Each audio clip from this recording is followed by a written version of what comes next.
Um, the Columbia Fiction Foundry, which is hosting this event, is an alumni group whose mission is to assist each other with improving our craft and getting commercially published. We host an online fiction critique forum, conduct monthly live workshops for those in the New York State area, and we sponsor periodic events like this one. If you'd like to learn more about us, I invite you to visit our website, which is fictionfoundry.alumni.columbia.edu. That's fictionfoundry.alumni.columbia.edu. Tonight's guest, Andrew Stuart, has almost 25 years of publishing experience, most of it as an agent. He founded the Stuart Agency in 2002, and he and his team represent a wide range of high-quality nonfiction and fiction across all categories, including current affairs, history, science, business, psychology, narrative nonfiction, memoir, literary and commercial fiction, prescriptive health, and sports.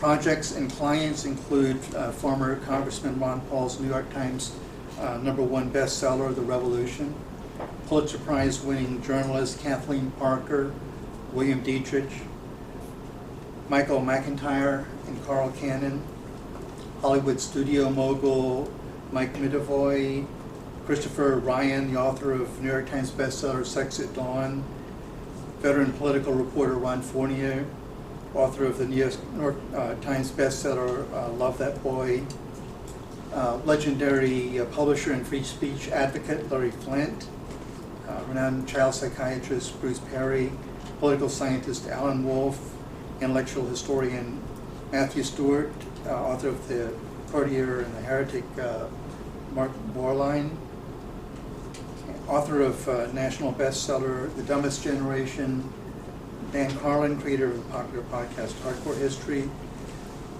and the New York Times bestseller The Doran Ward's Evolution in Action. And I could go on, but I'll spare you. He's here with us today to talk about the Ideal Nonfiction Proposal, and I invite you to welcome Andrew Stuart.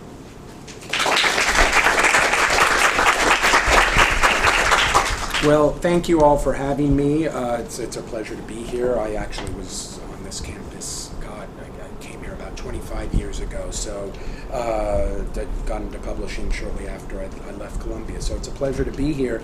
And I'm going to, I have some notes. I'm going to talk loosely about the art of the nonfiction proposal, and then open it up to questions, because I actually think, I'll sort of set a template with some of my comments, and then I invite you and welcome you to ask away, and don't, hesitate to ask any kind of question. So I think one of the things, as we talk about nonfiction, I'm presuming that most of you, a good majority or a good amount of you are doing nonfiction or are focused in that area, and some doing fiction. And of course with fiction, you really, most fiction is sold on the completed manuscript. Sometimes, occasionally, things get sold on a partial, but mostly it's very hard to sell fiction unless you have a completed manuscript. Nonfiction is different, of course, and nonfiction, most of it is sold on a proposal. And but before I get into the details of proposal writing, I think it helps to take a step back and look at the industry and what's going on with the industry now, because publishing is more technocratic than ever. There's more power is concentrated in a handful of major companies, which have imprints within them, and they can bid against each other. But it's much more, when I was on the editorial side back in the early 90s, you could still, it was more common that editors might take flyers on, publishers would take flyers on projects they liked, particularly in nonfiction, and an author's platform was not as important. And that, we'll get to platform in a second. But nowadays, the departments have analytic specialists, data analytics specialists. They, of course, have access to book scans, so they see everybody's sales figures and It's a merciless thing, and it's so they more and more expect you, the author, to bring the publicity or to bring the platform. They're not really in the business of making authors the way they might have been 50 years ago, where you have these kind of apocryphal, semi-apocryphal stories of 4 martini lunches and deals being made, and and it's the agent just calls up the publisher and says, you got to check this guy out, he's incredible. It's everything's by committee now. You have sub-rights specialists who are weighing in. It's a much more bureaucratic process than it's ever been. So as we talk about a proposal and what it takes, I think that it's I believe that hope springs eternal, and not everybody has to have, obviously, doesn't have to have the platform of Malcolm Gladwell or Thomas Friedman to get their books sold, but they do have to be very savvy about how they present themselves, how they present the material, and how they think about their platform, and in particular, depending on the subject matter of the work. So, when I talk about platform, I talk about things like being a professor or having a magazine column or a big business that, has its tentacles across the country, or a steady presence as a journalist who publishes in places like Slate or USA Today or whatever. Or for that matter, nowadays, someone who has a big Twitter presence or social media presence, that increasingly is an essential when it comes to platform. And it's there are ways to, if you are a writer, if you're doing a book on politics, on a political issue, it's very hard to just kind of be a really smart person, who works in a pizza shop but is really smart and savvy and wants to talk about the partisanship in Washington or redistricting. You really, if you want to sell that book, it's going to be essential that you're either someone who's been contributing to newspapers, to political journals, to who has some presence in that space, because publishers want to know how are you going to get the word out and why should readers trust you. Now,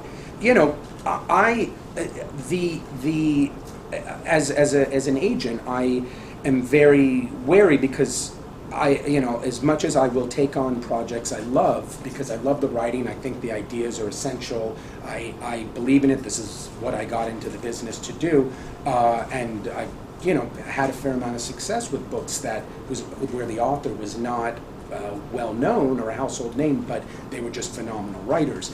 But you do have to be mindful, and you do have to, when I have writers who maybe, for example, one writer who might have done a book on the Civil War or some aspect of the Civil War, and then he wanted his next book to be about this kind of something that was totally off topic for him, and I just had to counsel him, no, this does not work.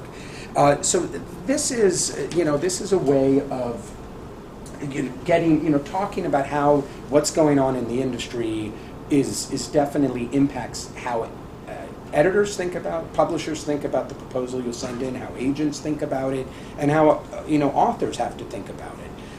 So now, what I do as an agent who does mostly nonfiction, I do some fiction, but mostly nonfiction, is that I have to make sure the proposal is as strong as possible, because even with people who have had, I'm finding people who have had best-selling books to their credit, still have to produce a good proposal. I feel like the bar is even higher now than it's been.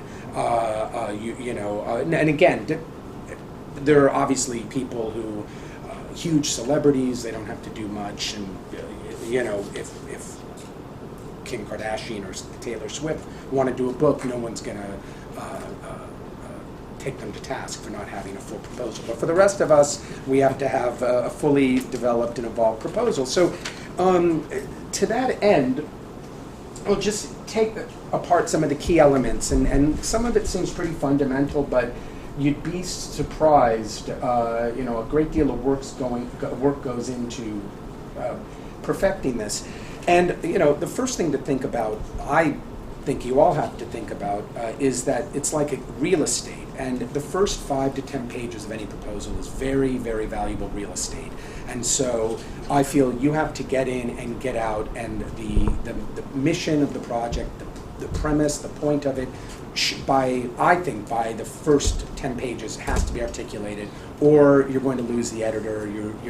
It's going to make it harder, because remember, they get tons of projects. They don't have the time to devote and to dwell on every project. And so particularly with most nonfiction, but particularly with narrative nonfiction, I like to start a proposal in medias res, with an anecdote, something compelling, which gives a sense of the writer's voice, their style, and grabs you, and then step back and talk about, this book is, going to be a new account of the Battle of Waterloo, and a total revisionist account of what happened there, and okay, so we have it. And I think one sentence, I'm a big believer, and in fact wrote an article for a collection, for a collection about book proposals, on the need to compress everything into one sentence, and that if you can't articulate your book in one sentence, then you're going to be in trouble. You need to really work on that, because then the editor is not, you're selling to the editor, who's then going to be selling to his board, and you can't rely on them to do that work for you. So I think that that basically what has to come, I think, within the first 10, 15 pages of an overview is really what the book is, how you're going to write it. Are you going to tell the story through the eyes of a general, or is this going to be a history of welfare policy in America, and that you're gonna start in 1900 and go to the present? You need to talk about why this topic is important, why this account is different, what sets it apart, what the bigger story is, and that's a very big thing too. And I notice, because I'm going to guess that some people in the program have done memoir, have been involved with memoir, and memoir in particular is an area where there's so many memoirs. Some break through, others are just misery tales, they're data dumps of misery and degradation, and that can make for a certain kind of engaging reading. But after a while, you have to give a sense of context, and I always feel that context. I often see proposals where one of the things I work on is bringing the context out. What is the bigger story? Why is this proposal? Why, and like memoir, what is it that's going to stand out that somebody in Denver who doesn't know you, is going to come to this? What bigger dynamic or bigger issue or bigger question is this memoir exposing? And you think about a book like, I don't know, Brain on Fire, or which is a good example, which is this woman's account of this rare brain disease that kind of just blew up her life for a month, and and so it could use that gripping story, but also look at the science behind it and look at the neuroscience, and so there was a peg to something bigger. So those are very important things with the overview. Usually, for serious works of nonfiction, commercial, I like my overviews to be anywhere from 10 to 20 double-spaced pages. Then you go to the author bio. Author bio seems obvious, of course, but you're presenting yourself to these people, and you just want to be. You don't need to talk about how you love to bicycle, and you're a big bird watching fanatic, unless it's relevant to the book. Certainly, credits are essential, and the sense that's so. Editors, that's one of the first things they look at is bio, is the author bio.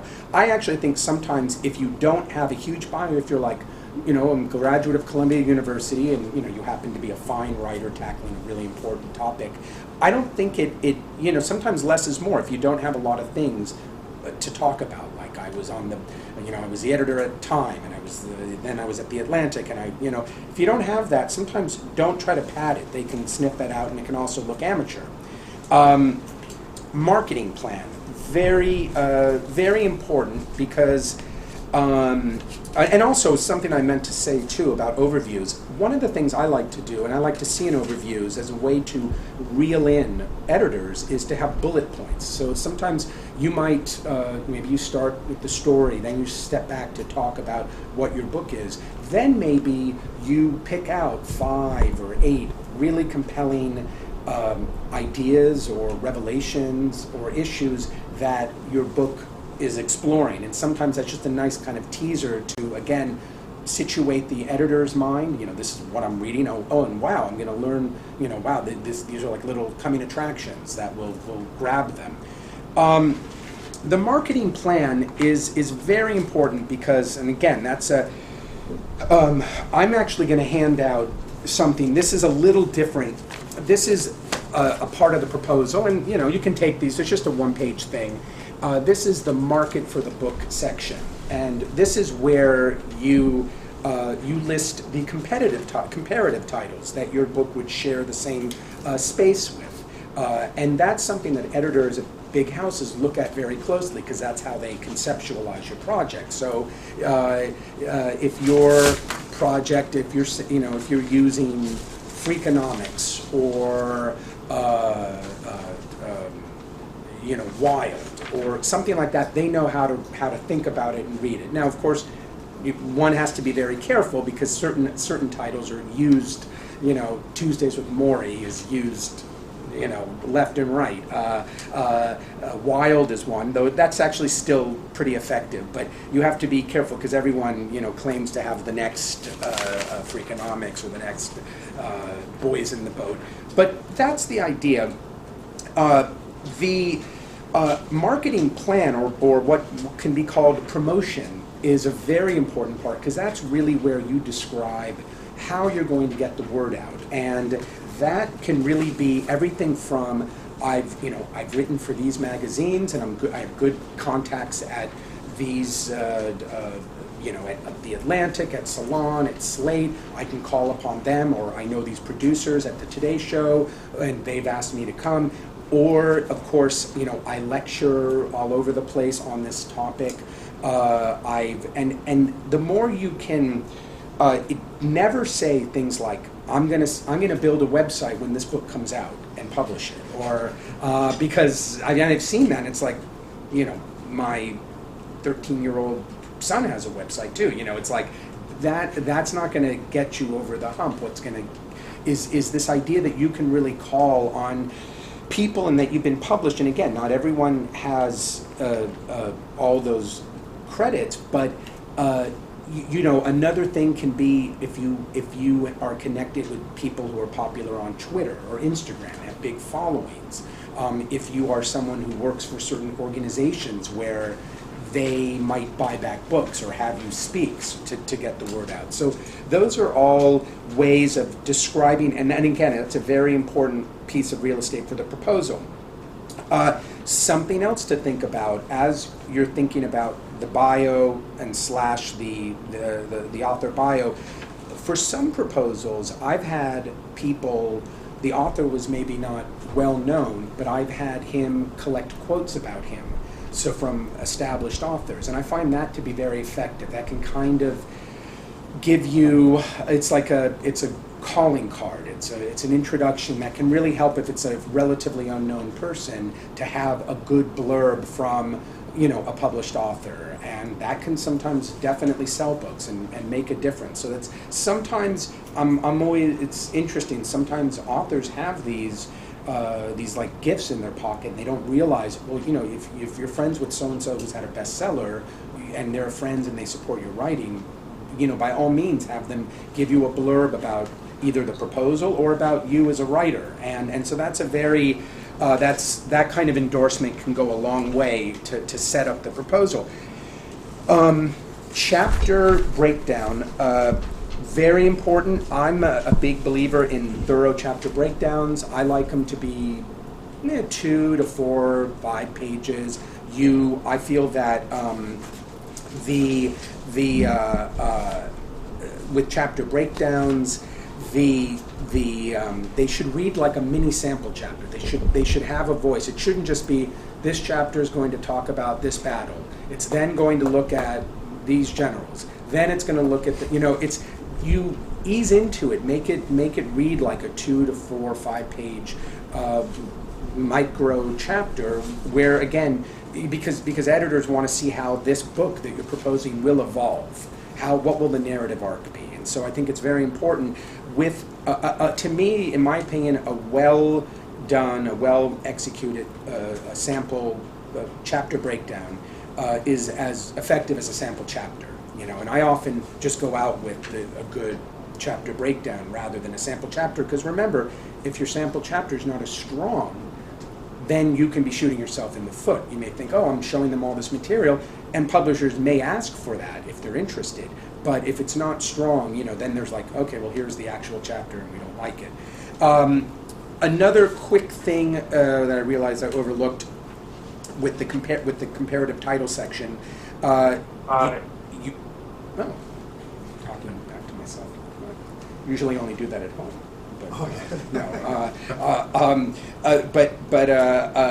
The comparative titles, you really want to make sure that the titles are books that are in the same genre, are close to what you're doing, but obviously aren't, they don't cover the same territory.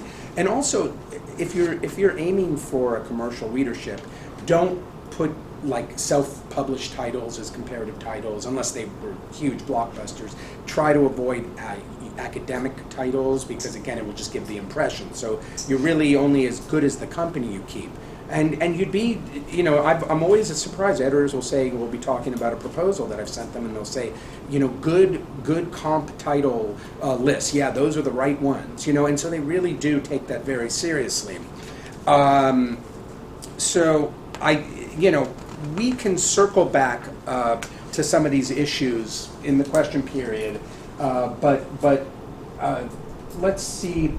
I'm going to go over a few books now that have done. These were bestsellers of mine this year, and I think giving very brief descriptions of them will give a sense of the business and how things can work. Unbroken Brain is a great book. She's actually a Columbia alum, and it's a book. It's a memoir / kind of radical new way of understanding addiction, and she has a very harrowing personal story of having been an addict and almost having gone to prison for selling. And it's her story, though. She uses that story to tell a much larger story of the science behind addiction, because she's a science journalist, and how addiction can best be understood as a learning disorder. And if we can start looking at it that way, we can open up, and she brings in a lot of neuroscience and ways of understanding the brain, but to offer this radical theory. But at the root is this very powerful memoir. And that, that is a book that will sell over time, because it'll sell to medical professionals, to readers of recovery books. But there's also a very powerful memoir that allowed her to place pieces based on the book in Scientific America, in the New York Times Sunday Magazine, which often likes to have personal stories that, personal stories that have a deeper purpose. The Oh, Florida is a book that is, just kind of came actually with an idea I had. I was asking myself, why is Florida such a messed up state? Why is it that whenever there's, the stories of the guy getting arrested for, being naked holding up a police station, it's Florida, or having intercourse with the Care Bear at a Walmart, it's Florida. And so that was something where I found that the writer was a Florida writer who had written a lot, and it was now actually Dave Barry has a book out that's on the list, and they've done some events together. That's Dave Barry's love letter to this crazy state. This Love That Boy is a book also that I think is relevant here, and that's done very well. because it's a memoir. It grew out of a National Journal piece that Ron Fournier, who's a big political journalist, a frequent guest on Meet the Press and political shows, he did a story about his relationship with his son who has Asperger's, and how he didn't understand it, and how he had been, obsessed with covering the presidents, and how he he had always wanted a son he'd play baseball with, and had this kind of all-American idea of what a son should be. And it's really a very honest and brutally honest and heartbreaking, account of how he kind of he realized, like, what kind of dad am I, doing this. And what's interesting about this book, and why it had, incredible possibilities to it, but also some perils in terms of marketing, was that it's a memoir. We didn't want this to be pitched as a autism memoir, because there have been so many. So he and I worked together to use this story to take a larger investigative look at the nature of parental expectations. So we gave the personal story a bigger context. And even so, though, so what happened, what's interesting is that he was able to get a lot of press because he knew a lot of these people, and that helped to get the book onto the list. But it also was, but we had to kind of navigate this line between, is this a book for parents? Is it a book for people who have special needs children? Is it a book, just for fans of Ron? Or, so that's another thing that you have. It's, too intricate to go into here, but as you write the proposal, you really think, who is the audience? And sometimes if you put too many audiences in, you can really damage the quote-unquote brand, because you just have to, you get one or two, you have to focus on that. And the war on cops was just very topical, and obviously grew out of her journalism for City Journal about, what she calls the Ferguson effect. And so that was where the publisher brought together a bunch of articles and made it into a narrative. So that was that. Okay, so the non-platform author, and now we're heading towards the end. Is it doom and gloom? I don't believe so. Sometimes I think it is, but I know it isn't. It really isn't.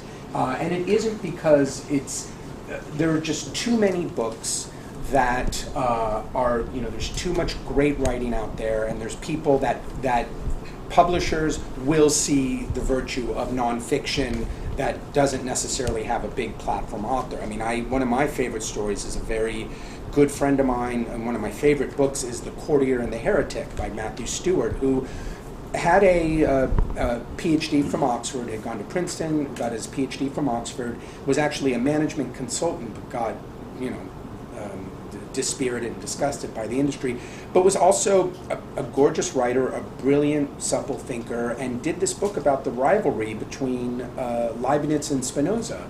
And you'd think, what a weird, these two men, that's hardly commercial, but there was something where we could say, this will be for readers of Wittgenstein's Poker. It's a look at these two towering figures who have never really been talked about in a kind of commercial trade readership way. And there's a great way of looking at these two distinctive men with their incredibly idiosyncratic personalities, and also look at the impact they had on modern philosophy. So that, I believe with nonfiction, it really is, there are ways to set things up that it doesn't have to be, for a no platform author, again, getting blurbs from well-placed individuals to obviously goes without saying, good writing, unique, counterintuitive idea. Usually it's easier to do narrative nonfiction if you're not, on a big platform. I did a book that worked very well for me years ago called The Last Dive, which was about a diver who ran a very obscure diving magazine, wrote wrote this book about a father and son who he knew in Jersey, who died on a dive to a German U-boat off the coast of New Jersey, and he used this story to really take a larger look at the world of extreme diving. But he was not, he was not at Men's Journal. It was the timing was right, because that was the time when Into Thin Air and The Perfect Storm and all those kind of action adventures were big. So it worked. And so I really do believe it absolutely works. I think one thing I do tell people is the more they can try to own a topic, whether if they're writing a book about, they're doing something about some scientific phenomena or, string theory or something, try to get some pieces published. Try to publish in Slate, Salon, some places that have a certain cachet, Atlantic Online, at Huffington Post, I guess, it's a last resort, but it counts, they get millions of viewers, and, that can at least just give, it's like those little things that can push you over. Sometimes, so I think it's actually a great, I even as technocratic as things are, publishers are, with the right push from an agent, kind of orchestrating things, with the right writing, with the right timing, it can work. It really can. But again, it's once you start going down a proposal for a topic, you really want to do, part of the onus is on the author to network, to be publishing op-eds, to be kind of owning that space, whether it's a space about extreme sports, whether it's about some, you can't just sort of, you can, but it's not going to help you be successful to just write this good proposal, maybe you'll sell it, and then just think that the publisher will do everything for you. Does every person have a story? No, but it's a good. No, I mean, I think sometimes I will say this. There's certain things that may work better as fiction. There's certain times one of the things I've seen done and I've done. You may be in a situation where you're a fantastic writer, you may not have the platform that's sufficient for a particular subject matter. Team up with somebody who may have it, like a doctor or a surgeon who, maybe you're doing something about a medical phenomena.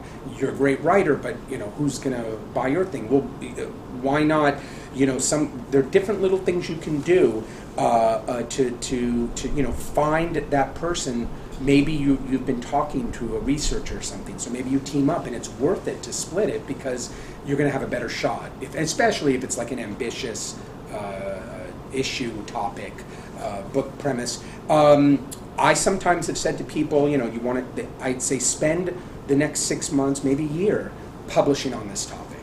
You could go out with something now, but I'd rather see you place some pieces so that when we go out with it, I can say, based on these articles in Slate or based on these articles in the New York Magazine or whatever. And then I think that is it for now. And I think I'll open up the floor because I think that gives us some do's and don'ts. I forgot. Do's and don'ts. Query letters are really important, and I'll give you a couple of examples of things not to do. So don't open up a query letter by saying, I'm not sure how to go about doing this, but I recently had an experience with God in a different reality that I'm trying to write a book about. That's not going to help things. Don't say, my name is so-and-so, I'm trying to be a writer, I've done a few short stories and a few longer stories. How do I become a great writer? I'm a bit self-conscious when it comes to getting any kind of recognition. I freeze and become anxious. It's not going to help. And then certainly don't say, I was hallucinating when I came up with the idea of this story. And maybe that was intentional. But so one-page query letters. I'm not a person who likes cute, jokey things. I like the people to get in, get out, give a sense of the market. They show a professionalism that they know who they're writing for. They know the market. They know the kind of titles. Author-publisher meetings, very, very important. Again, just professionalism, being on message, Usually the agents go with you for that, and they, kind of are there. A good agent should prompt you and help steer the conversation in right ways. But let's turn it over to questions, because I think that's just the introduction, and hopefully we can go further into some of these issues or ideas or anything. So lay it on me. Okay. Thank you. We've had several fiction agents come here and tell us a bit about how much editorial work is often required before an agent will even start shopping it around to a publisher. Yes. How would you compare nonfiction that way? Is it typical for an agent to request a lot of revisions, a lot of changes, and to be very involved in the topic matter like that? Very much so, and I think it's sometimes you have to proceed gently and proceed gingerly sometimes, because there's some people, sometimes it's a real negotiation, because somebody has you have an author who maybe has a very set idea about the book they want to write, and they don't want to adjust it too much. I do a great deal of editing, on the line level, on the conceptual level. There is a point in time where you have to let it go, but there's sometimes it's an interesting dynamic, because you have an idea, you the agent have an idea of what's really commercial and what's working, and the author may be wedded to something that is problematic, but you don't want to force them to not follow their dream and do that, and so it's a very it can be tricky. But yes, I mean, most authors and many books, the good editing and intensive editing can make the difference between 50,000, 100,000, and much more. So definitely, I mean, fiction is tough in a way, because you can edit a 300-page manuscript and go through that, and real line editing takes, that kind of line editing takes a lot of effort, and then it doesn't sell. And so that's a different kind of editorial thing. And also, I might add, proposal writing is a very different animal. There are writers who I have who are brilliant, gifted writers, and they do not understand the proposal format or logic, because proposals are all about getting in and getting out, talking about the book, sort of telling, not showing, and that's a different. A real writer knows how to show, and build up character and do all this stuff, rather than say the book's going to do this, And so it's I've often seen that as well, where really fine poetic writers don't have a hard time condensing their vision into a proposal. But yes, there's usually 80% of proposals require a fair amount of intensive editing, and also how to market, how you're talking about the book, and that's not always what the writer's thinking about. I'm a journalist, and as a result, I have a sort of series of interrelated questions. So first would be, can you suggest avenues for workshopping ideas before creating a full proposal? So as a journalist, I'm often hopping from topic to topic, and I feel like I have 5 good kernels of an idea for a proposal, but writing 5 proposals is not really practical. Yeah. I think, part of that is talking about that with the agent, and so agents are receptive to agents are absolutely. Agents are there to brainstorm and to work with you. I have people that I've had people that I've represented for, say, 7 years before we hit on the right idea. They were working, they were doing stuff, they had certain ideas, and I said, no, trust me, stay with me, because this is not the right idea for you, but when it was the right idea, it. And so absolutely, and I really do, a good agent should, and the relationship should be open, that they can shoot you down and no one's feelings are hurt. Mm-hmm. I would say, there is a time. Again, it's a balancing act, because there's a time when spitballing is crucial, and then there's a time where if it's like every day you're just running something, then an agent can get kind of burnt out. It's like, well, what do you want to do? Like, what is your mission? If you're, you can't just pull things out of a hat. Do you have a topic, a subject that you own, and that sort of thing. So kind of building on that, sorry to monopolize the conversation for a moment. For a first-time writer, in terms of the practicalities of getting an advance, let's say if a book project would build on an existing work, but require further research, reporting, topics that I've covered as a journalist. To do it at a chapter length, you really got to go back to the scene and do it a little more in depth than you did when you parachuted in for some story 2 years ago. Right. So how much of the research do you think would really have to be done? And I say research, the in-person reporting aspect. Well, that's before the proposal. It's very hard to say. I mean, I think you may want to cut and paste and meld and integrate, synthesize the material you've done that was covering that story in the first place. No one can expect you to go halfway across the world to do this just on a spec proposal. I tell people, I'd sometimes say, why not try to workshop this, get some articles, make a little money, at least, and see if this idea has legs, if it can evolve into something. That's sometimes that's a nice compromise. People like, if I can see this as an article, or I can see this as a book, or no, this is ultimately a really good article, but it's not a 300-page book. And that's always the thing, especially with journalists. I think it's like you have a great story, but it may not be a book. Or that's where an agent can come in and say, oh, here's the bigger context. Here's how to make this big.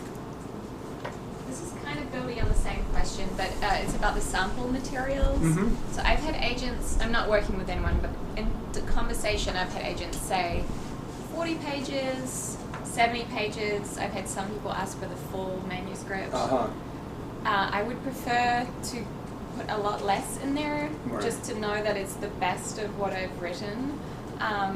Do you have any guidelines around that? I think proposals can kind of come in all shapes and forms, and I would always rather have 40 really high quality pages than 70. Less can be more, and rather than 70 where it starts dragging on I'd say for serious nonfiction, 50 double-spaced pages is a good length.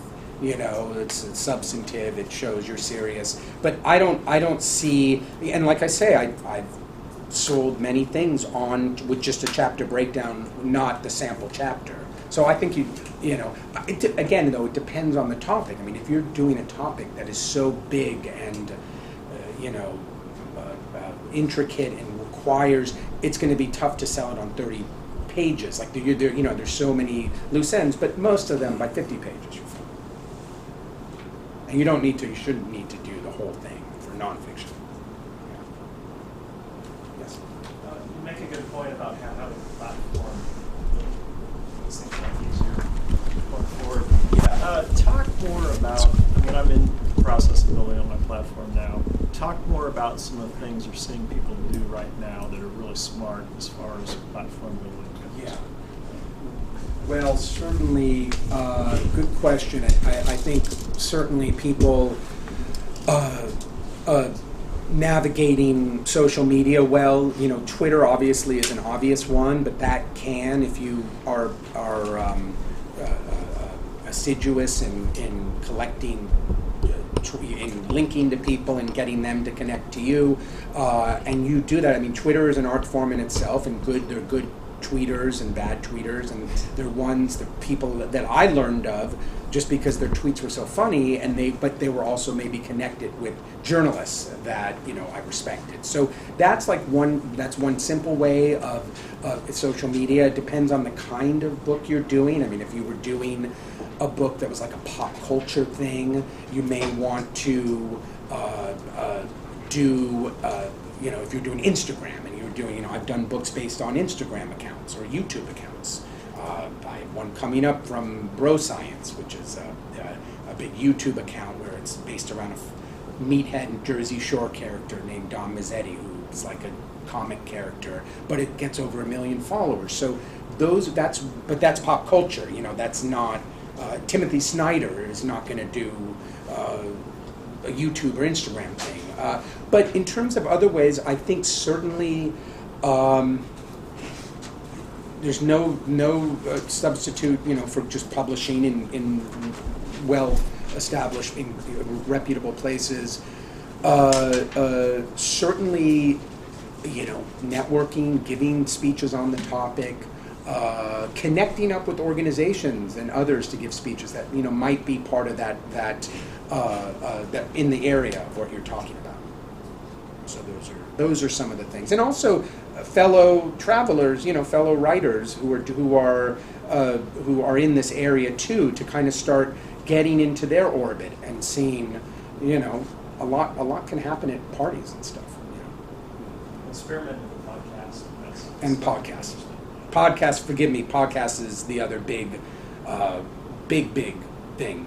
But some of this, keep in mind, some of this can take a little while to really evolve and develop a following. The Bro Science guys, I think it took them 6 years to get over 1 million. Others not so much, but podcasts too. Podcasts are a great idea, and again, inviting on very well positioned people can be another little way to do that. What is your advice on turning dissertations or academic theses that might be of interest for nonfiction publishing, and what are the ways you've worked with academics to write? Yeah, no, I've certainly worked with a lot of academics and continue to. It's a big part of what I do. And dissertations it's not uncommon for dissertations to be turned into trade-oriented books. I mean, obviously you'll want to go back and adjust the narrative, the narrative voice, maybe structure it differently, obviously take out a lot of, the academies. But no, my author David Callahan, I know he done a dissertation on Paul Nitze and the Cold War, and that became a book with HarperCollins. So that's definitely a route, and especially if you have an advisor or someone really who's got prestige and is respected, who can blurb, and that can help the process along. And also keep in mind that more and more university presses, not only are they paying decent money, but they're also publishing in very robust commercial ways. Some of them, like Princeton, it publishes very well for commercial readers. So then if you think your topic might be of interest, so is it worth looking for nonfiction publishers or thinking about academic presses? I think both. I mean, I think it depends, because I think if it's something that you can work on and potentially even enhance it, bring in new angles or whatever it is, absolutely. I think, either way, you should get it published and not with just a monograph, publisher. I mean, if it's that commercial and it has that potential, you should definitely explore it. Yeah.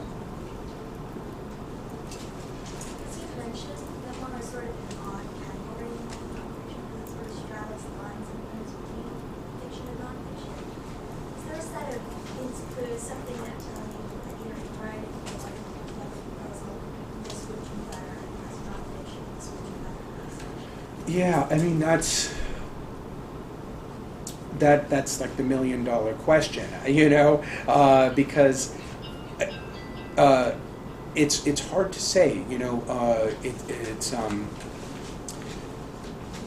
I think to the degree, if you have a memoir, if you're doing a memoir that's and let me also say that, it's not uncommon for a lot of memoirs to be pretty much fictional. I mean, look at, we're just seeing the J.T. Leroy story, which is, this documentary, and God knows, Frey, James Frey, and A Million Little Pieces, which begs the question, can you still read A Million Little Pieces knowing that it's completely false? And, is that still interesting? But that's an interesting question, because, the first thought that comes to mind is that if you were doing a story, a memoir that was very small and quiet, and maybe it wasn't, it didn't say take place in a war zone or involve, some exceptional circumstances or horrific addiction, or for that matter, it didn't entail a deeper, like another conversation, whether it was about a historical moment or about a scientific phenomena or a health phenomena or something like that. Then there's a part of me that says, well, maybe this is better served as fiction, because why make it memoir, and if it's going to be small and quiet, and maybe it works better as like a novel that's introspective and quiet and beautifully wrought, rather than, it's really hard to say, and it's like sometimes some things are stranger than fiction, and truth is stranger than fiction. So it should be a memoir. But I think, to me, the bottom line is that I think one of the tests is the memoir just a very insular, diaristic account of one person's story, or can it speak to a much larger audience? Does it lay out, a way of talking about an issue, or does the person become in a way like Elizabeth Wurtzel or something? That her book was huge, and it was about her at Harvard and talked about anxiety and all this stuff, and it became a kind of rallying, a book that rallied women and people who were dealing with a bunch of issues. And so in that way, if there's the bigger context, if a book can serve as a almost rallying point to talk about issues, I feel like, there's a memoir here. I had a memoir that came out earlier this year called The Gilded Razor by a journalist named Sam Lansky, that was kind of like Gossip Girls meets the Basketball Diaries, and it was all about going to a very Tony prep school in New York by day, and then at night, doing a lot of drugs and going to clubs, and until he bottomed out and reached rock bottom and ended up in an insane asylum. And so it had, what it had going for it was beautiful writing, but also a kind of, you could see the pitch, like Gossip Girls meets high society, New York prep school society meets the grittiness of a Basketball Diaries. And so that's what I would say. But there's no easy. The other bottom line, the second bottom line, is that there's no easy answer. You'll know it when you see it. The kind of proposal that you've been talking about is really for books. You would do a proposal like this for a lengthy article, right? Right. For articles, usually, agents aren't as involved as they used to be in placing articles, because there's not as many places, they don't pay as well. The New Yorker, Vanity Fair, Esquire, you can still pitch, but usually pitches are about a page, couple of pages. It's not this intricate. Yeah. Okay. Yeah. But it would be, I think, going to the New Republic, it would be disruptive, or pitching, they would just say, why is the agent getting involved? And usually most authors, So you just follow the guidelines of the publication. Yeah. For what they want. Yeah.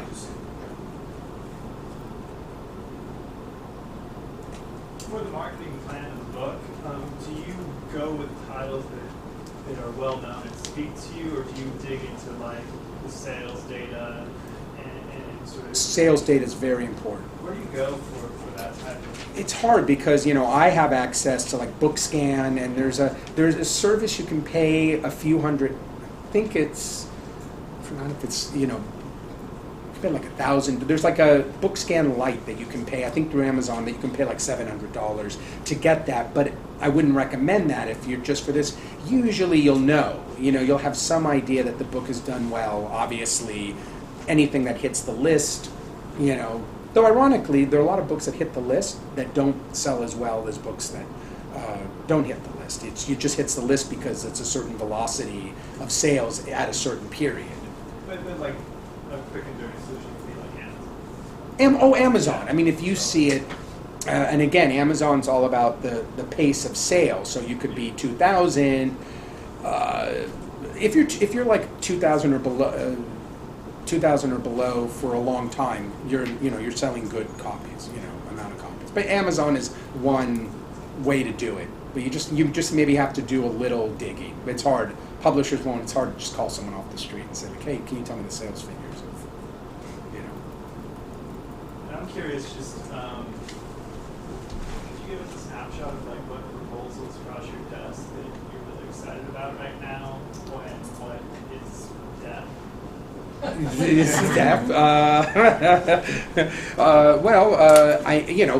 It's hard to say because I don't know. Some of that is proprietary, unfortunately. But then I'd be giving my secrets. But no, I've been seeing. There's been everything from a great parody thing that I saw that was very smart to just a recent a client that we signed up, the Skeptic's Guide to the Universe, which is a big podcast and website that takes apart phenomena, natural and spiritual, from the skeptic's point of view. I have a let's see, I've got, the hardcore history is something that I'm very excited about, and that's going to be, they're a huge podcast. So I'm very excited. There's a lot, it's a very good time. The business is in a decent state. About 5 years ago or so, it was definitely there was a lot of uncertainty, obviously the financial crash, but also people didn't know where ebooks would be going and whether the whole ebooks would cannibalize the whole industry. And I feel, and I think others feel as well, that ebooks have kind of plateaued at about 25% of the books that are sold, and it's actually helped. It's kind of helped stabilize the industry. I mean, advances are good, and they're pretty thriving in a weird way. And Amazon and its conflicts with the publishers got worked out because there was a lot of back and forth and a litigation about antitrust and setting the price for the ebooks, where they could have been very cheap, and that would have been you would have been, how would you have gotten advances if ebooks were $4 or something? And so now there's a kind of sanity is reigning so far, and independent bookstores are coming back, and print sales are very solid. I'm just so pleased and pleasantly surprised, because when you think the lack of review coverage, the fact that many review sections have closed down. You have the New York Times, you have Wall Street Journal. You don't have many more. You really don't have the LA Times anymore. Washington Post. So it's not a bad time. But I guess social media has filled in the gap in getting the word out, and yeah. So along those lines, why would you argue that someone should come to you rather than self-publish? Well, because selfish and mercenary. It's about, most things should be made about me. No, I think they have to, because I still think, all that said, there's no question that I think publishers, we all saw what self-publishing could be, and sure, for every 50 Shades of Grey, there's many other things that really aren't worth the paper they're printed on. So you still need gatekeepers. You still need the agent to work with you to make something good, because agents, that's what they're there for. They're there to work with you. They're there to troubleshoot. They're there to whether get you set you up with a podcast or a lecture agency. They're there to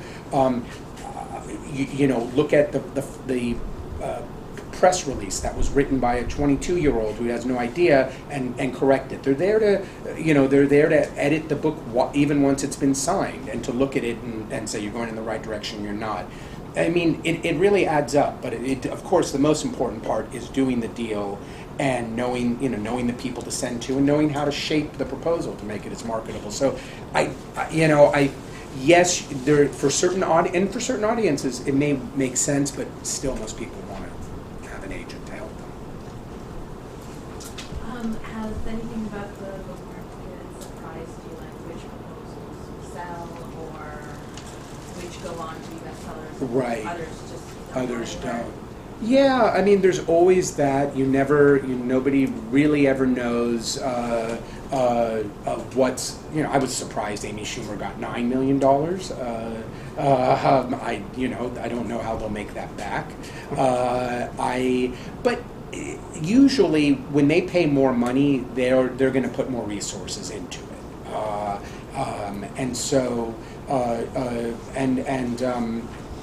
So in terms of things that are surprising, that I was interested that there's certain I'm always amazed that the U.S. list, I think, is far more substantive for nonfiction than the UK list, and that's one thing I've always found really compelling, is that in the U.S. really smart books by major thinkers, academics, can hit the list, and like in the UK, it's mostly misery memoirs. It's like reality show tell-alls. It's things like that, and or maybe Malcolm Gladwell. But the American market, there's still a real good market for smart, serious nonfiction. So yeah, I'm very pleasantly surprised, and I think it's. Was I surprised by like Boys in the Boat or Wild? At first, but then you kind of see why. Like they touch a nerve. Wild touched a certain nerve. So yeah, that's basically it. We can't argue with it. Who am I to try to figure it out? You had mentioned advances, and I wanted to circle back to that part of my question. How likely is it that a first-time author would get any advance, much less the substantive? Oh, well, I mean, first-time authors can get very good advances. Remember, you have no sales track, so you have nothing to hold you back. So, so you're golden. You're, virgin, and then everything falls apart once the sales. But no, absolutely, many of, huge deals are first-time authors. Seabiscuit, Laura Hildebrand. I mean, that was first time. She was a lot of these big books are first time. A lot of the memoirs, yeah. So no, it's definitely it's there. And advances are kind of they're you get a signing advance, then you get like a DNA payment, delivery and acceptance, then maybe you'll get the hardcover publication payment, and then the paperback one 12 months later. So they're cut up. Always keep in mind that it can sometimes sound like, oh, this is six figures. I got 100,000, but it's like 100,000 over 2 years. But if that was a problem, you wouldn't be in this industry. That's why we do what we do.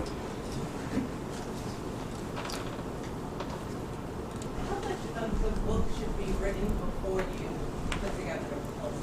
Do you ever buy the whole book? It does. I have had that where they've completed the book, but I think everyone prefers for nonfiction the proposal, because also if the editors have a certain vision of it, they may want it to go in a different direction, and then you've already written 300 pages. So I think it's better to, it just makes a lot of sense to, sometimes I just had a memoir that I had the person cut it down from 350 pages to 70 for a proposal, because it was too sprawling of a memoir, and it was going to be a tough sell, so we had to work. And that was actually a situation where this was a brilliant writer, but very difficult to write about yourself and to kind of compress everything into this very functional document, this sales document. So, open mic, everyone's welcome. Sort of on the same note, do you ever come across situations where the editor's idea is of what they want the book to be is so different to the writer's idea that it becomes problematic? And if so, how do you negotiate those sorts of That's a good question. I mean, it really is. There are times where, sadly, you just have to say, I just don't see it. I'm not getting it, but you have my blessing to go elsewhere to somebody who does understand it. And I think that's something you have to do, as an agent, because it's not fair if you don't have the enthusiasm for something and somebody really believes in it, and then you're not really selling it effectively because you are sort of cool to the topic. But it's one of those things. It's like you have to get them. Hopefully, you can convince them that the direction they're going down just doesn't make sense for career purposes. For this isn't going to build off maybe their last book, or it's not a good career move. It really depends, but it's tricky. It's definitely tricky, and I think people have to be willing to say, "You have my blessing to." I understand. I just can't. I don't see it, and. I was thinking a little more in terms of like the technical aspect, like if you end up delivering on something that is different to the vision. You mean once you've sold it? Yeah. Oh, well, then they can just reject it and tell you to do what they paid you for. But most proposals, I mean, the books evolve in certain ways as long as you didn't sell them a book about World War II and then you write a gardening book. They usually, and you would be working with an editor who would guide you, and so it's sort of rare. What's more likely is that you go back for revisions, they don't like it, and they send you back and back and back, and maybe eventually they realize we can't accept this. But I tend to think that doesn't happen a lot. So is the payment of the advance Yes. after they've accepted the completed Accepted the completed manuscript before copy editing, and often after legal read. So sometimes they have to get, especially nonfiction, get a legal read. Sure. They can't accept it until they do that. And that's when the money starts moving. Okay, Yes. got it. Yes. So How important is a good title? Or a couple of good it's titles? hard to say. I mean, it certainly helps with the proposal, but they always change usually, or they change a lot. So it does. You don't have to, but there's no question it can definitely help. I work very hard on that. But if as the proposer, I don't have the catchiest, snappiest title ideas, you're not going to stop reading it the second line. No. Oh, no. Oh, you're saying for the editor? Oh, no. As the author, Titles. right? Yeah. Proposal, No. That's. I mean, hopefully somebody has enough imagination to see beyond the title and see if there's something else. But yeah, absolutely. Are you seeing any trends in writing style or in rendition of the various genres of nonfiction, like funny sports Yeah. books, or Well. you said you're looking at some satire right now, within what realm? Right. Well, I mean, there's no question that there's, the Twitter and Instagram books that are based on that are still going strong.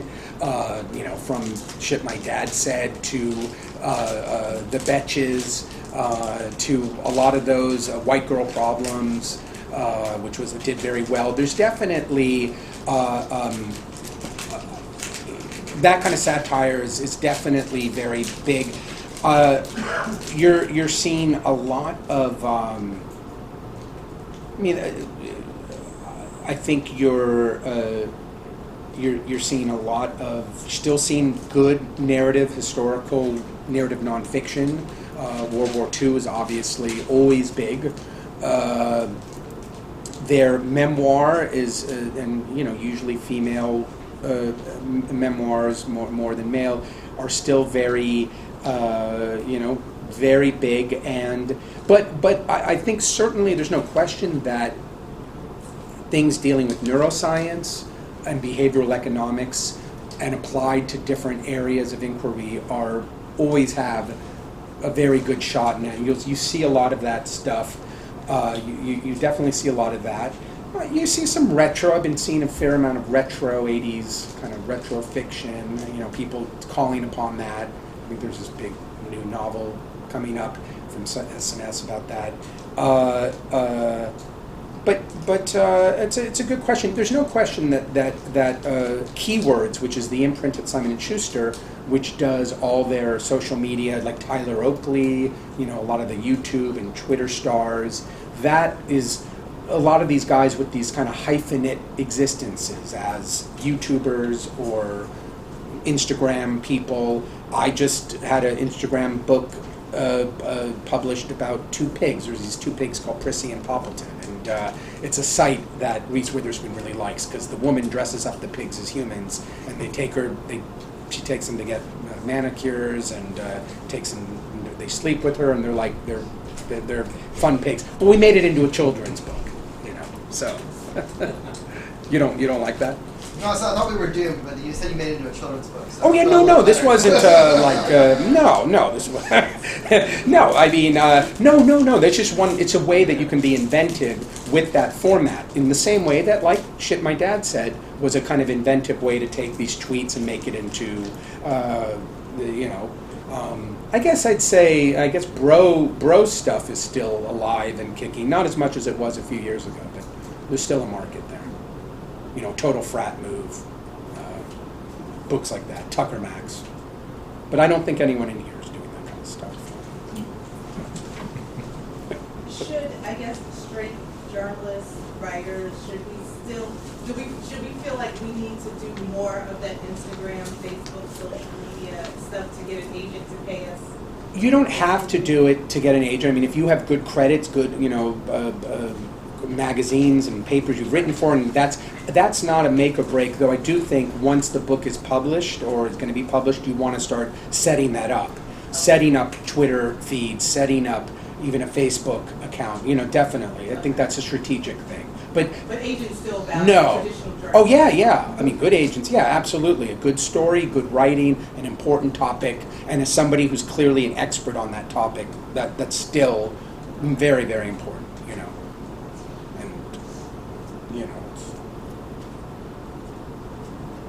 More? Oh. Can you talk about the deadline the publisher or the author, the publisher or the agents will give an author after collecting the advance? Well, usually it really depends on the book. It can be anywhere from 9 to 12 months usually 12 months that they want you to deliver, but it could be 2 years. It really depends on the book. Oftentimes, if you're late, most of the times they'll give you extra time. I've had books that have been 5-6 years late, but they believe in it and they do it. It depends on the topic. If it's very current, they will cancel. If it's a book about the election, you have to get in. But usually, usually have like 12, anywhere 12, 18, 24 months. What if they don't like the subject of the book anymore? Like if the publisher doesn't. They have a right. I try to put in my contracts that changes in market condition will not affect whether they accept the book. And a lot of times they'll put that in, I can get that in, but once in a while people will push back. But they can always say, we don't think this is good enough, or we reject it on the it's not satisfactory in form or content. And then you have to pay back the money. Let's see if anybody on the phone wants to ask questions. I think we still have a few. Does anybody have any questions by phone? Remember to take yourself off mute. It's not? Oh, yes. Yeah. Let's see. Well, 2 questions related to books that I read recently, or the author, what have you. My friend Daniel Brooke wrote a History of Future Cities urban studies book that was released by Commercial Press a couple years back. And I know he did at least one writer in residence at UNLV, and then got some kind of Library of Congress sort of research fellowship. Are you seeing those kinds of supplementary methods of sustaining oneself during the course of a book? Is that people ask for grants? Necessary? It's not necessary, but if you need it, there's often people will apply for grants, and having a book contract will help them in getting a grant. And are agents familiar with some of those opportunities to help? Yeah, absolutely. And they can clients. suggest and sometimes write recommendation letters and all that. And then a book that's actually on shelves right now, Jace Clayton's Uproot, Adventures in 21st Century Digital Music, FSG. I know the guy, I've read his stuff a long time. I read the book, I felt like I'd read it already, because he's, one chapter was the same title of an essay he did in N+1, another chapter was an essay he did in Freeze. Right. Clearly he's plagiarizing himself to an extent, and I didn't do side-by-side comparison, I'm sure some words change, but as somebody who also has a body of work from writing journalism, is that... It's common. I feel like I'm just collating. No, that's what your books are. A lot of these books are based on our synthesizing people's articles, the research, expanding upon an article. One chapter might be an article, but expand upon it. So that's not. Don't be gun shy to lift. No, not at all. That's your work. That's what people came to you for in the first place. Yeah, essay collections are always very problematic or very challenging. It's not an easy sell, but that's why people find ways, like with that book, The War on Cops, to make it a more seamless narrative and read like one. They were basically like 6 or 7 big, long essays, but they were, the way it was, we worked to kind of transitions and all that sort of stuff. That's what Jason was doing too. Yeah. I have a question about international markets. I'm from New Zealand and most of my book is set there. And having worked there in the past, I think that that would be a big part of my market.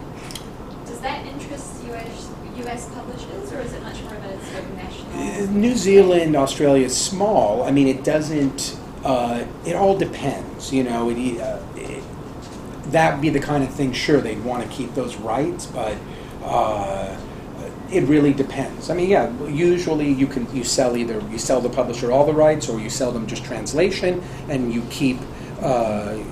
You sell them North America, or you sell them North America and World English, which is just like New Zealand, UK, and America. But it really depends. But yeah, but that can be appealing depending on how well known you are in New Zealand. It's worth putting it in. Yeah. Thank you, Andrew. We really appreciate it. I think we all learned a lot. And, great. Very grateful for you. Thank you. Thank you. Thank you all.